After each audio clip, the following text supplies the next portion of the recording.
Drama serial पमान के आने वाली एपिसोड्स में हमें दिखाया जाएगा कि रज़ा की बेटी अपने बाप के लिए बहुत ही ज्यादा परेशान हो जाएगी और वो सोचेगी कि अगर मेरा बाप को कुछ हो गया तो मैं कहाँ पे जाऊंगी, क्योंकि मुझे अपने बाप से बहुत ही ज्यादा प्यार है। व्यूवर्स हमें दिखाया जाएगा कि जिस पर मलिका अपनी बेटी को तसल्ली देगी और उसे कहेगी कि तुम्हें परेशान होने की बिल्कुल भी जरूरत नहीं है, क्योंकि बाबा हमारे साथ ही रहेंगे, वो कहीं पर भी नहीं जाएंगे।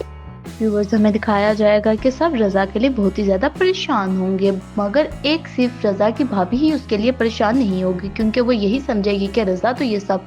सिर्फ प्यार लेने के लिए और ये ड्रामा सिर्फ एक नाटक के तौर पे कर रहा है ताकि वो अपने भाई की नजरों में आ सके और उसका भाई उसे आके माफी मांग सके। रज़ा की भाभी अपने शोहर को समझाने की बहुत ही ज्यादा कोशिश करेगी, मगर उसका शोहर उसकी एक नहीं सुनेगा और कहेगा कि अगर तुम्हें ज्यादा तकलीफ हो रही है तो तुम यहाँ से जा सकती हो, क्योंकि मैं नहीं चाहता कि हमारे दरमियान में कोई ऐसी बात हो जाए कि वो तुम्हें बुरी लग जाए, और वापस वो बात जो मैं कर दूंगा उसके लिए मैं कभी भी माफी तुमसे नहीं मांगूंगा, क्योंकि वो बात मैं सही करूंगा। जिस पर रज़ा की भाभी कहेगी कि ठीक है, अगर आपको मैं इतनी ही चुभ रही हूँ और अगर आपको अपने भाई से इतना ही प्यार होना शुरू हो गया है तो मैं यहाँ से चली जाती हूँ, मैं अपने बेटे को अपने साथ लेकर जाऊंगी। जिस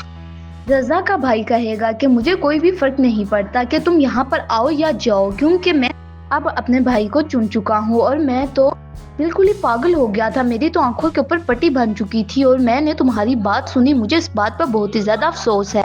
ये सारी बातें सुनकर रज़ा की भाभी समझ जाएगी कि अच्छा ये तो मलिका के पास से लगता है हो गया है, इसीलिए इसका इतना दिमाग खराब हो चुका है। वो सारी बातें मलिका पर डाल देगी और कहेगी कि मैं इस घर से क्यों जाऊँ, ये घर मेरा है, मैं कभी भी इस घर से नहीं जाऊंगी, क्योंकि आपको अगर ज्यादा तकलीफ हो रही है तो आप इस घर से चले जाओ, जाकर अपने भाई के घर पर रहें। जिस पर रज़ा का भाई कहेगा कि तुम ज्यादा जुबान मत चलाया करो मेरे साथ, क्योंकि अब मैं तुम्हारी कोई भी बात नहीं सुनूंगा और ना ही तुम्हारी बातों में आऊंगा। ये सारी बातें सुनकर वो अपने हस्बैंड के बहुत ही ज्यादा सदमे में चली जाएगी और सोचेगी कि इनको आज क्या हो गया।